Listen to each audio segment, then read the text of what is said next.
All right, time is now 6:30. I'd like to call to order the November 6th, oh my God, meeting of the Board of Health. So I'm Maria Tamagna, and Bill Heffernan has resigned as his position as the chair of the Board of Health. So for now, I will be handling the meetings until further notice. So the first order of business, my first meeting, we're going to go out of order, and the board and I will be going into executive session for about 15 minutes, and then we'll come back and open up the meeting. So I'm sorry for the inconvenience for going out of order, but that's what we have decided to do this evening. I will make the motion that we convene in executive session and reconvene into public session. All in favor? Second? Yeah. All in favor? Aye. Aye. Okay, so we'll be back in 15 minutes. You got it. We can start. Yeah, no, we're gonna, you guys stay here, we'll go. We'll go. Thank you. So, I'd like to, a motion to come back into open session, executive session. Regular session? Second, Aye. all in favor? Aye. Okay, so we're returning to open session. Thank you all for your patience, a little longer than 15 minutes. But we're gonna move forward. Like to review the minutes from our last meeting. Everybody have a chance to look over those? The motion to accept the minutes as presented. Okay, there's a motion to accept. A second, please. Second. All in favor? Aye. Motion passes. 3 to nothing. We're gonna just accept those meeting minutes as written.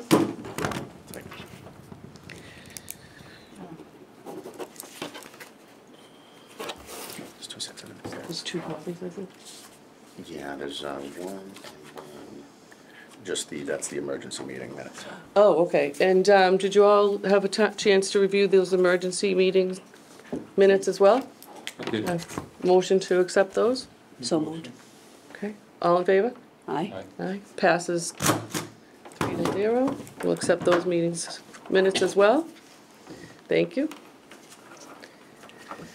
Okay, so that's some housekeeping. All right. Next, we have Win Waste Innovations operational update. Peter's here. Hi, Peter. Thank you.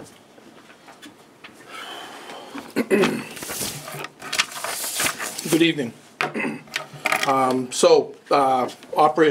Operational update from the last board meeting, which was the emergency board meeting on the 25th of September.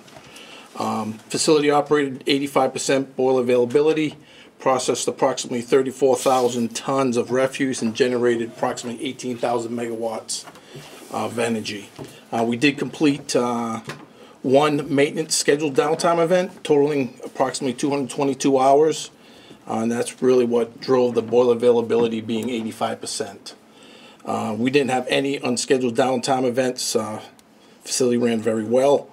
I do want to speak briefly about the annual outage that we completed. It took approximately 222 hours. Big team effort there. A lot of hard work. Couple big projects that we completed. Replaced the superheater section. We did a significant refractory scope in the boiler. This is boiler 1. We also overhauled the feed grate section.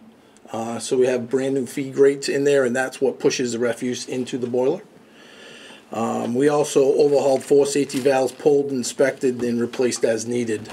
Another big project we completed during that time frame was we replaced the west refuse crane. I might have drawn some attention, had a couple big cranes lifting that refuse crane into place.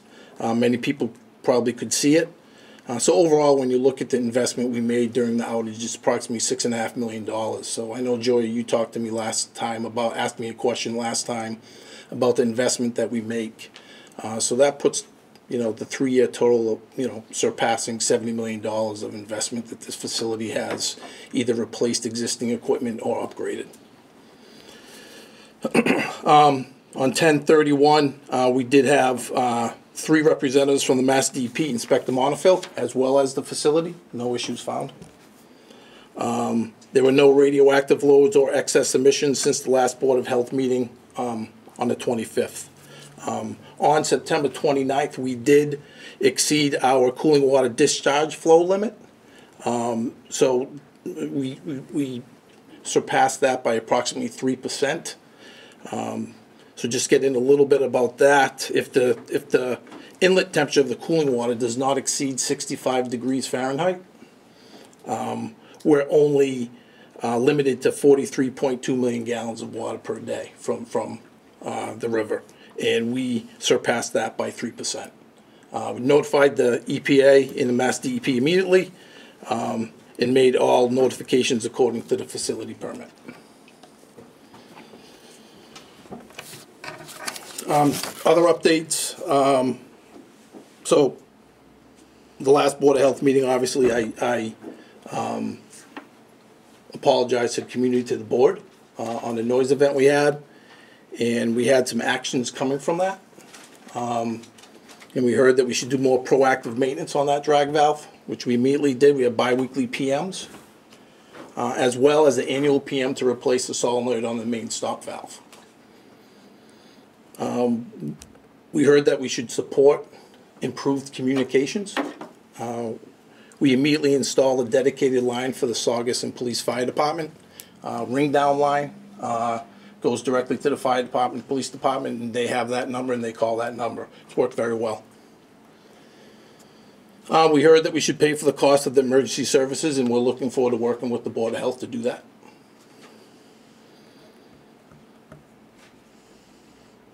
And we heard that we should help fund the reverse 911 system for the town of Saugus, and that's something that we're willing to work with the Board of Health also. We also heard the frequency of oversight for third-party contractors for the facility. There's been some dialogue around that being Tech Environmental. Well, we're ready to work with the Board of Health and have those frequencies increased.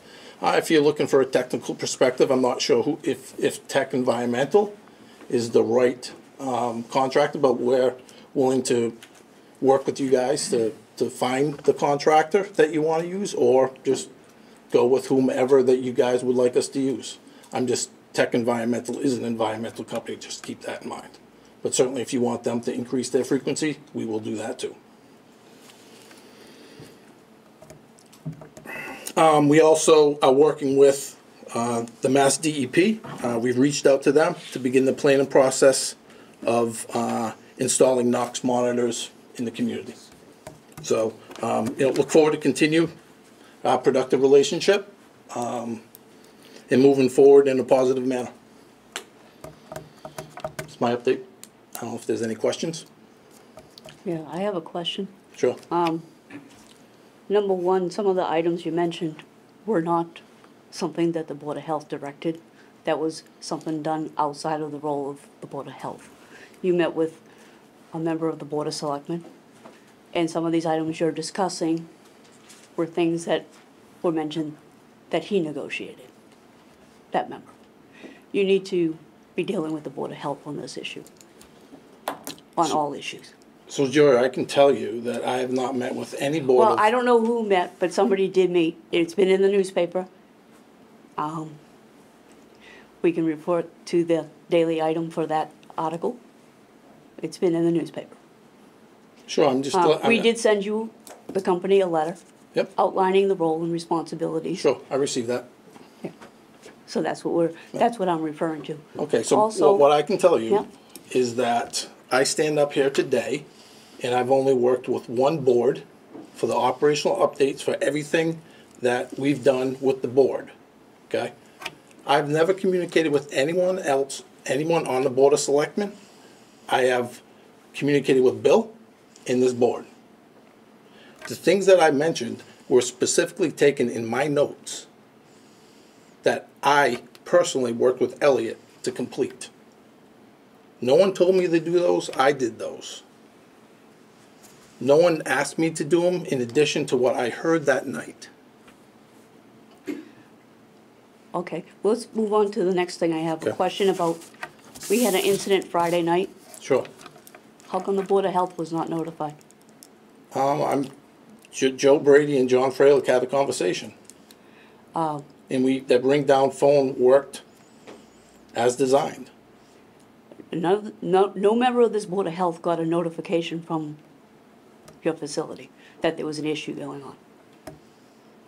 John, do you have anything to add to this? So I was notified by the town manager at approximately 7:30 on Friday night regarding noise emanating from the plant. So that's when I reached out to Mr. Brady regarding the situation. He had informed me that the situation that was arising from the plant itself was to a lesser extent than the 925 event, and that it had lasted for only a minute. You know, we do have several reports from the police department and 911 dispatch coming from that evening saying that there were multiple reports and it lasted for almost 20 minutes. So there are certainly conflicting stories here, but after I was notified, I was never notified directly by Wheelabrator. So you contacted them? So we reached out approximately 7:30, yeah. Thank you. Thank you for clarifying. Could you elaborate what happened that evening? Sure, so we have a 650-pound to 200-pound regulating station. And what that regulating station does is provide steam throughout the facility when we have one boiler operation. So when you talk about the event, just to compare it to the noise event that happened on the 23rd, that was 1,100 pounds of steam. This steam pressure was approximately 100 to 125. They were bringing the second boiler online, and that steam reducing valve has a safety associated with it, and that safety lifted for 1 minute. And then it sat. Okay. Did you also have a chance to look at the air quality monitors? Because after that event, like the previous event, the air quality monitors spiked. Well, that's internal to the facility, that steam regulating valve. I have not, to answer your question, I have not monitored the air quality monitors. Well, it seems, we'll say for a lack of a better word, coincidental that every time there's some sort of noise event, there's a spiking event with air quality. That's all. Okay. Any other questions?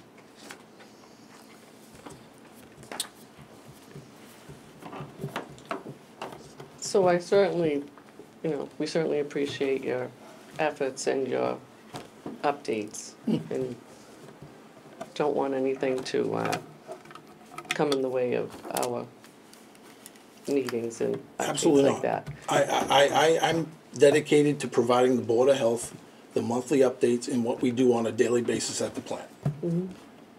I don't have any other relationship to any other board, to any other person in Saugus, and that will not change. Very good. Thank you. Thank you. Right, so, in executive session, we had discussed the, town, vote on a town bylaw, 514A, the solid waste, public environmental performance standard. Just to let everybody know, this bylaw has been something that the Board of Health has been working on, since 2014. It had been, so when we make a bylaw at the Board of Health, or we try to introduce a bylaw, it's a process that goes through many stages.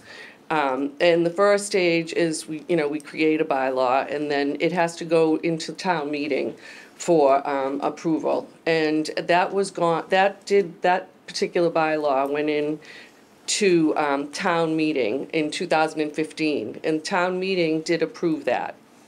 From there, it has to go to the Attorney General's office. So the Attorney General's office had reviewed it, and they had some comments on what we initially had proposed as a Board of Health.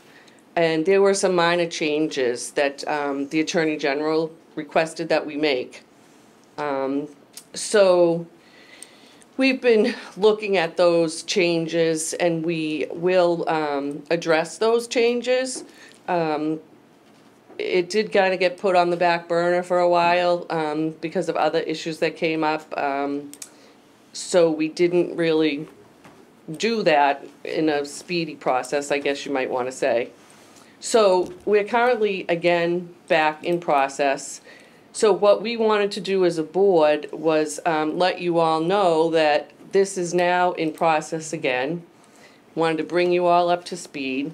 That now we do have the draft from the Attorney General. We are going to review it, make the changes that the Attorney General has recommended.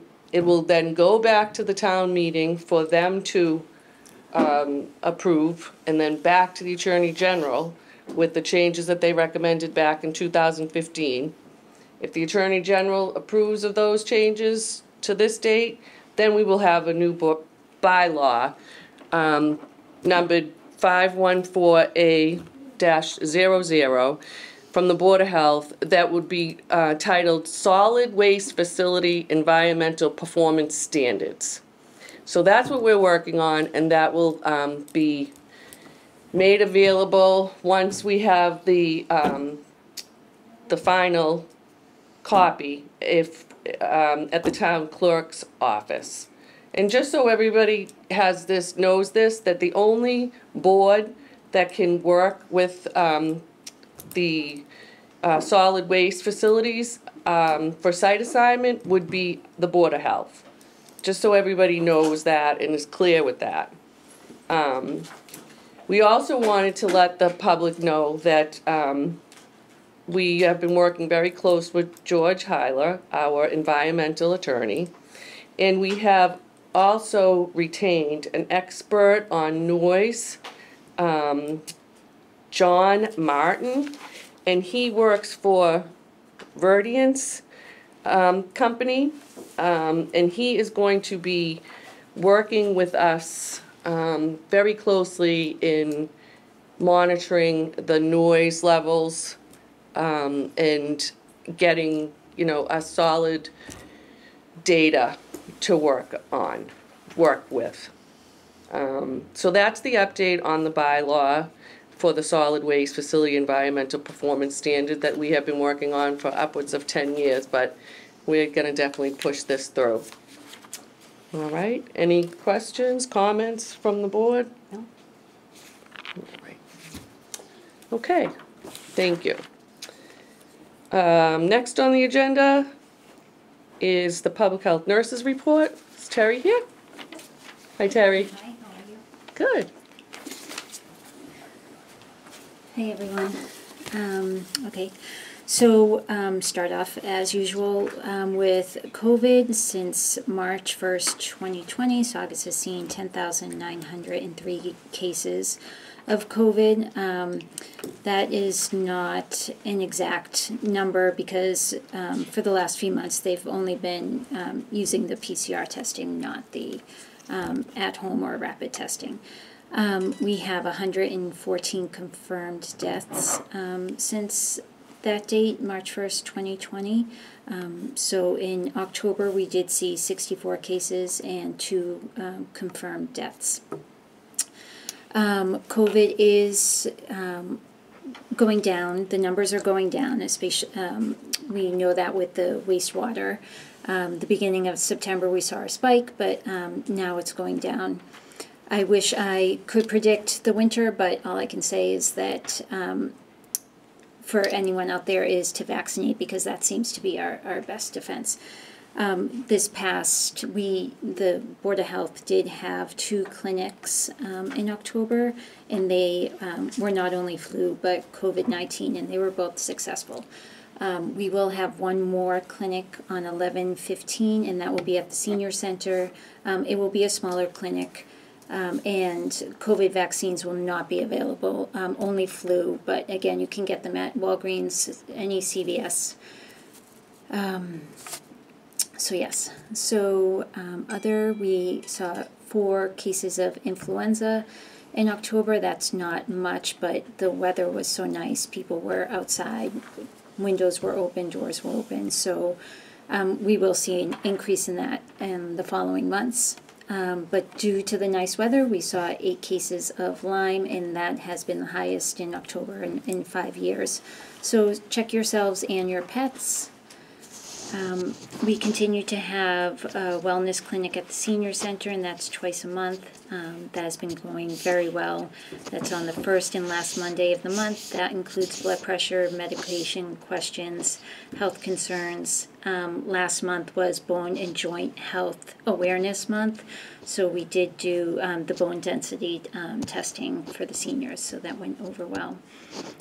November is National Diabetes Awareness Month, so for those that are going to the doctor this month, ask them to check your A1C. It's a lab test that can check your blood sugars. We will be collecting for Thanksgiving, so I'll be putting boxes in the library, town hall.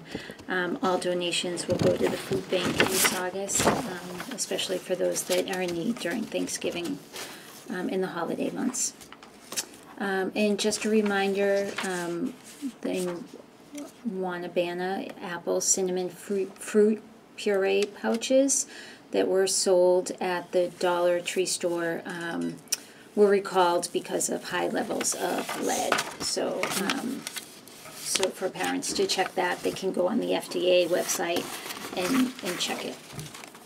Okay. Yeah. Anything else? Questions? Any comments? Okay. Thank you. Yep. Okay. Next up is the director's report. Thank you to everybody. Thank you all for being here tonight. If I may just address Mr. Jacheco at one point, and we do appreciate your monthly updates here. You know, I believe that the correspondence that we sent you, or the board sent you rather, was just kind of to outline the narrative behind making sure that, you know, everyone's kind of the same understanding that the Board of Health is going to be the ongoing authority regarding all things regarding the Wind Waste, you know, Innovations Plan. And we just wanted to make that clear. So I just wanted to say thank you again for continuing to come to these meetings for your operational update.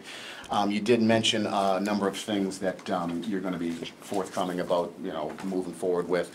We would like to see them in writing, I think would be a good idea. If you could just kind of itemize what you've mentioned to us tonight, just and shoot it over to us, just so we kind of have, you know, kind of a checklist of things that we can be looking for moving forward. Bill has that, just so you know, but I will re-forward them to you. Okay. Thank you. Yep. I gave them all the PMs and things like that we put in place. Okay. So I'll get those over to you tomorrow. Okay, thank you. Perfect. So, you know, again, just going back to some of the day-to-day stuff, I'm just gonna rifle through it. So we have some updates regarding food establishments, some housing stuff, some trash and rodent things, some miscellaneous things, and then just a brief update on the migrant situation. So in regards to our food establishments, so we did receive, issue a final approval to Punjab Kasari at the old Out of Asia location last Monday. We did do a pre-operation inspection over there prior to their final, and we kind of revealed some kind of general sanitary issues that we wanted to make sure were sorted out. So we did require a third-party cleaning company go in there prior to their opening. We did the follow-up inspection on the 30th and found there to be sufficient evidence to say that they're good to go. We're going to be monitoring their trash situation. I know that their dumpster enclosure has to go before the Board of Appeals due to the proximity to the route to Route 1. But as of right now, we're just kind of monitoring their you know, existing trash situation. We have a scheduled inspection on Thursday for the new bakery over on Lincoln Ave, Bits and Bites.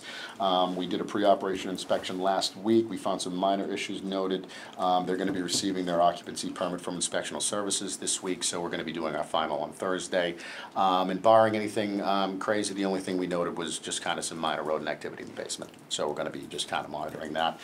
We're currently doing a plan review for a noodle company, Long Noodle, and we're going to be, we're in the initial stages of the plan review, and they're going to be applying for their required permits from for Inspectional Services after we give the final approval, but you know, the initial look was, everything seems to be okay. So regarding Casa Vallarta, so we're continuing to see kind of major issues out of that restaurant.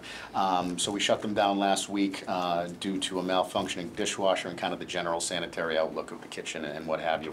And over the course of the last year, we've gathered enough evidence to suggest that they are in need of a food consultant over there. So they have contracted Avery Restaurant Consulting, and we're kind of reviewing the scope of work over the course of the next week or so, just before we issue an approval for them to use that consultant. But again, I mean, this is a particular establishment that we're kind of watching closely because we have fined them over $1,000 in the last year due to, varying issues, whether it be residential pesticides being used or what have you. So there are a lot of issues over there that we want to make sure are sorted out prior to, letting them kind of continue on their own. So we want to make sure that everything is on the up over there. We did receive a complaint regarding Jay Pachi and Rosaria and their kind of general business practice and sanitation. So we've tasked our sanitarian with going over there to kind of investigate the whole situation. And that investigation's still ongoing. So we're going to be watching them closely as well, as we had that foodborne illness complaint last summer. So we were going to be, kind of diving deep on that. Chestnut Woods Rehab has begun the work on the exterior grease trap out back. So we had to kind of tweak the initial floor plan and kind of general building plans just because of the location and how it was situated in the back and the proximity to the property line. So after, we consulted with the plumbing inspector and everything looks pretty good, so they have officially broken ground over there. In regards to housing matters, so we did uncover an illegal housing situation at 21 Mount Vernon Street. We recently issued an order to vacate and secure due to the large number of critical violations in the basement unit, and it seems to be that it was just kind of made into a makeshift, unit. So I mean, there were exposed wiring, no ventilation, no natural light, knob and tube, wiring from wherever it was, and then there were unshielded fluorescent lighting and, again, no ventilation and mold growing up the walls. It was a pretty nasty situation down there, so we did issue under 105 CMR 650. We did placard it as unfit for human habitation, so we do have a follow-up inspection tomorrow with the Inspectional Services Department, Building Commissioner, and Plumbing Inspector. Okay. We're going to be walking through that property just to make sure that everybody, has vacated at this point.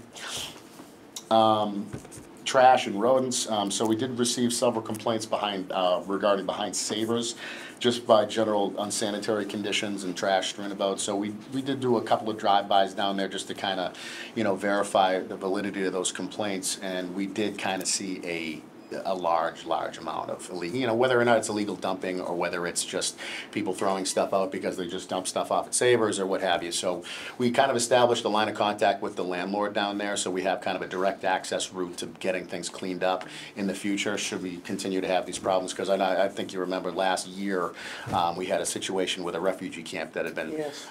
spotted up behind there, and the waterway was becoming contaminated and things like that. So we wanted to make sure that for any future issues we have somebody to call right away.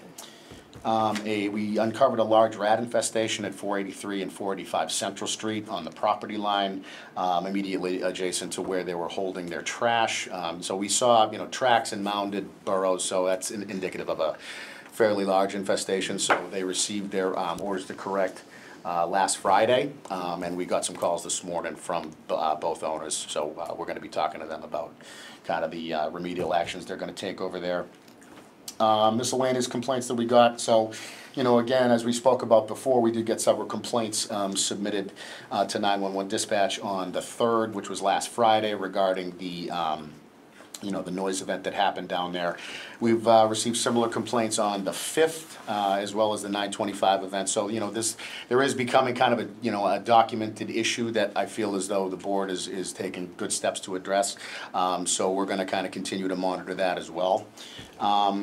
Let's see. Oh, and we did get another call about, speaking of, refugee camps and whatnot. We got a call regarding an illegal encampment behind the Stop and Shop and the Floor and Decor. So I did some walking back there. It was kind of a hike, to say the least, but we were looking around. We didn't find anything right out of the gate. So we're going to be following up with the the police department who initially gave us the tip that there were people camping out. We did see signs that there had been people like back there, you know, I mean, but there were no actual tents set up, no shanties, no latrines or anything like that. So we're gonna kind of take a quick look at that, moving forward. And we'll be waiting to hear about anything else from the police department from that.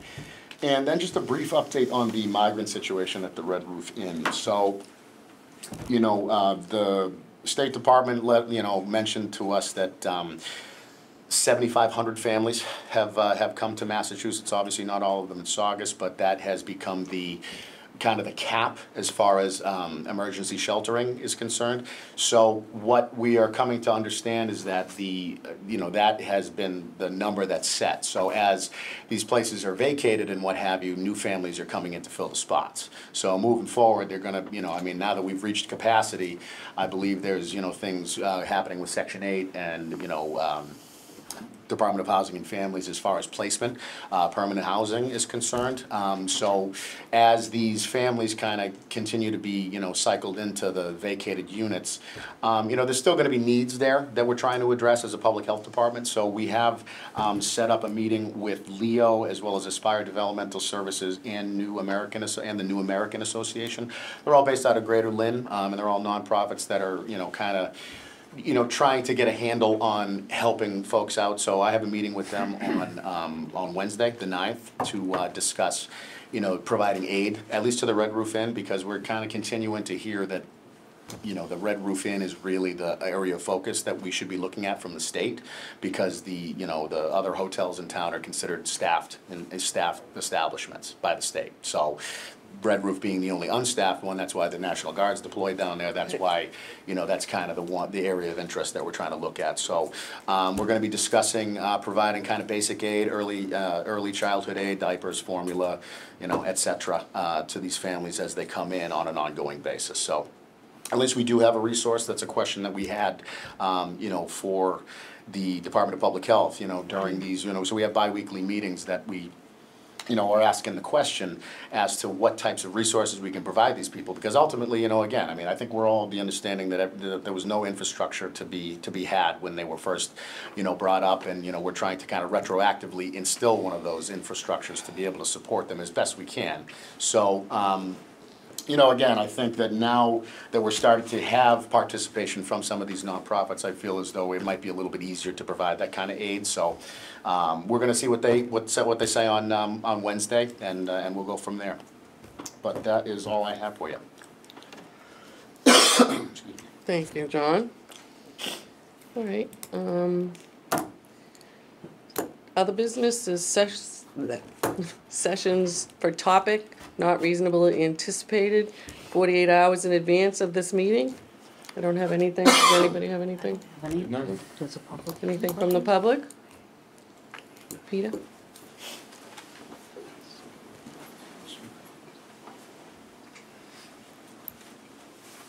Thank you. Thanks, John. A comprehensive report, John. Wow. A lot going on. Peter. A lot going on in this town. That's great. People are lucky to have your expertise and diligence. Appreciate that. The noise was more than 2 minutes, more than a minute. And I have it, one of my neighbors,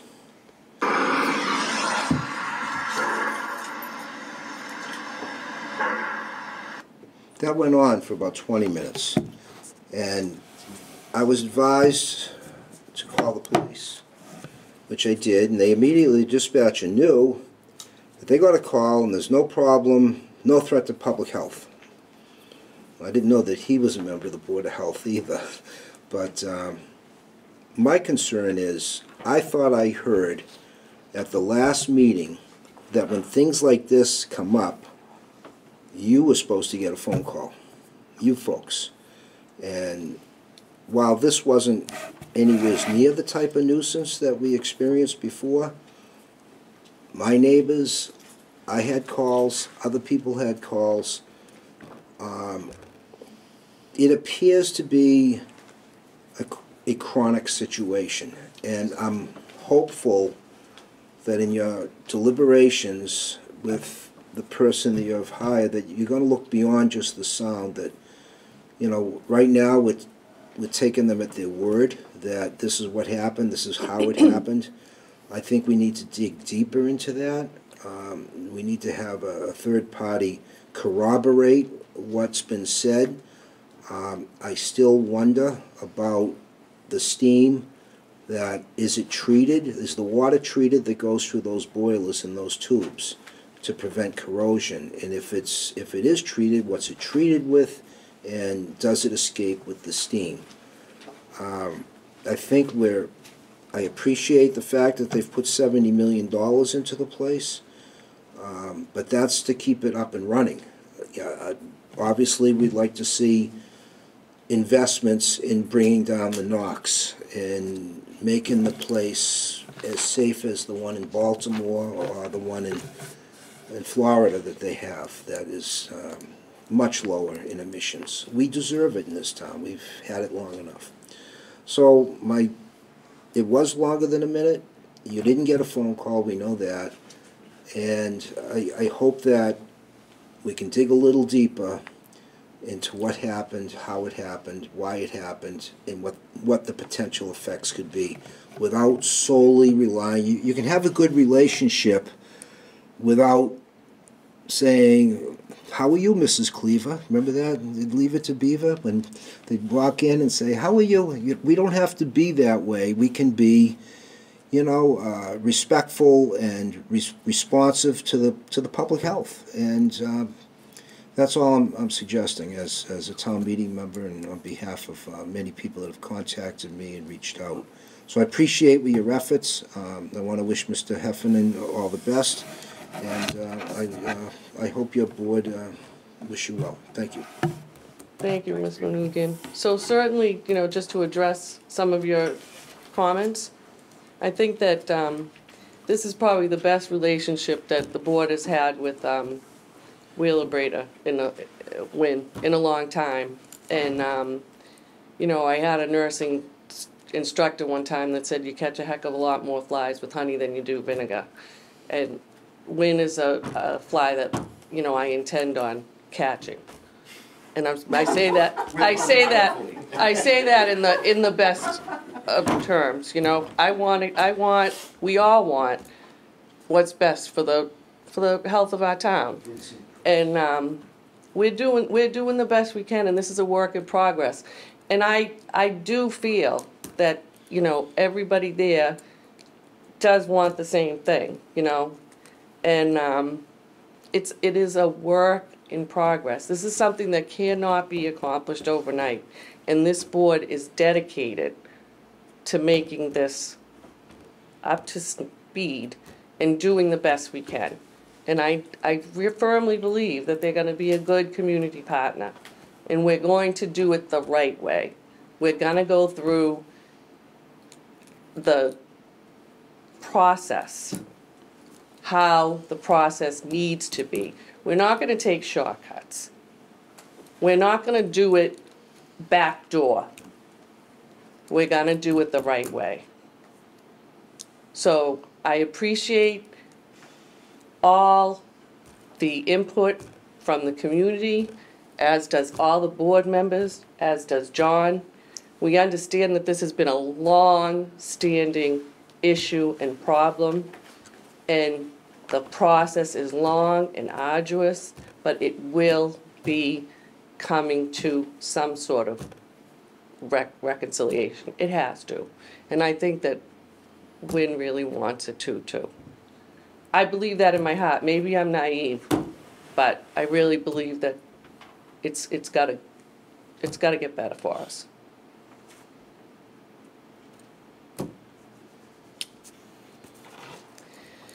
Anyway, my rose-colored glasses. Hi, Deb. Would you like to say something? I would, thank you. Hi. Good evening, Madam Chairman, board members, ladies and gentlemen. My name is Deborah Panetta. Two quick things. First of all, I want to wish Bill Heffernan all the best. I know he was a long-standing chairman on the Board of Health, and I sincerely appreciate all of the hard work that each and every one of you do. Your work is so important to the health and the well-being of every single resident that lives in Saugus, and I deeply appreciate what you do, and I appreciated, Maria, your words just now. So my two things is, I came before the board and I asked about the medical waste and the international waste, and I was looking for some additional information regarding that. That's number one. And number two, I attended all of the Mark Vogler meetings that he had here, the precinct meetings, and on one of them, on Precinct 9, they talked about a family that was living in Breakheart. And, John, I thought you did a phenomenal job with your update. You was so fast, but you was so I know, I'm comprehensive. Well, you covered that. But it made me think of that, and some folks from Precinct 9 reached out to me wanting to get more information, and I didn't have any additional information to provide them. But they actually, I guess, got letters sent to their homes. So if you could provide any additional information, I'd appreciate that. And again, thank you very much.